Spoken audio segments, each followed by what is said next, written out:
जळगाव सुरजीत 5 जणांविरुद्ध गुन्हा दाखल. जन्म दाखल्यासाठी बनावट कागदपत्रे सादर केल्यानं गुन्हा दाखल.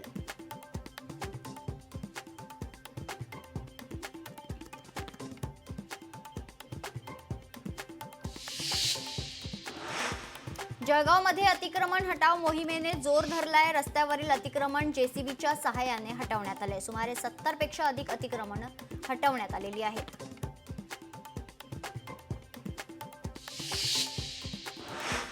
भंडाऱ्यात 16 तास वीज मागणीसाठी शेतकऱ्यांचं आंदोलन. करडी येथे विद्युत कार्यालयासमोर बेमुदत आंदोलन. शेतीला 16 तास वीज पुरवठा द्या, शेतकऱ्यांची मागणी.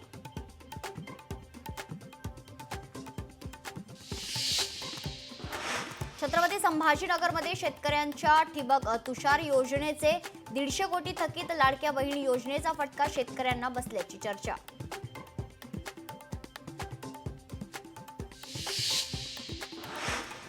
अमरावतीमध्ये तुरीची नोंदणी सुरू. हमीभावापेक्षा कमी भावाने शेतकऱ्यांकडून तुरीची खरेदी. एका क्विंटल मागे 500 ते 600 रुपयांचं नुकसान.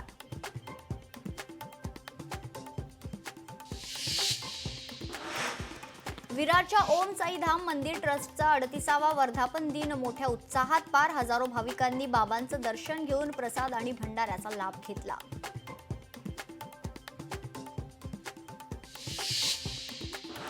नवी मुंबईत पाण्याची पाईपलाईनला गळती. मोरबे धरणाची मुख्य जलवाहिनी लिकेज.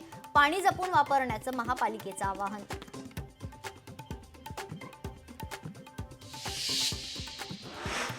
अमरावतीमध्ये चिमुकलीवर अत्याचार प्रकरण. भीम ब्रिगेड संघटनेचा आत्मदहनाचा प्रयत्न.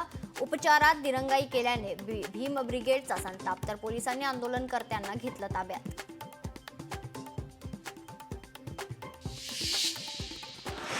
अहिल्यानगरमधील खासगी रुग्णालयांना नोटीस. 32 खासगी रुग्णालयांना महापालिकेने पाठवली नोटीस. महिन्याभरात त्रुटींची पूर्तता न केल्यास परवाने रद्द होणार आहेत.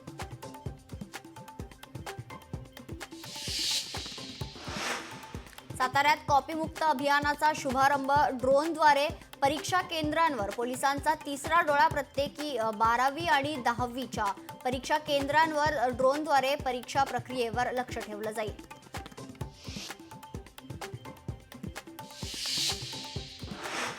रोहिदास महाराज यांच्या जयंतीनिमित्त जळगाव शहरात काढण्यात आली भव्य मिरवणूक. मिरवणुकीमध्ये मोठ्या संख्येने समाज बांधवांसह तरुण आणि महिलांचा सहभाग.